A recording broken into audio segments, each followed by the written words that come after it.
ଅତ୍ୟନ୍ତ ନିବେଦନ କରି ଅର୍ଥ ସୂଚନ କରିବି।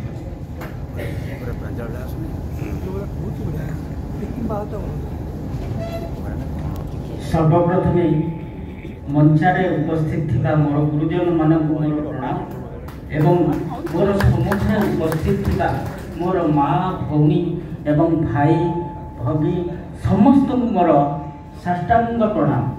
आज एक अत्यंत पवित्र दिन पवित्र ये कहु कि आमर जीवन शैली को एक नाट्य रूप दवाई प्रभु ब्रह्मांकर एवं शिवंकर जे प्रेरित दूत जे भरत मुनि जे धरापृष्ठ को सजाड़ी एक नाटक मंच करथिले आमाने किपरि चलिबा किपरि अभिनय करिबा एवं आमर परिवार भितर केमती समन्वयता रहिबो एवं आम भितर केमती आदर्श रहिबो संस्कृति केमती रहिबो।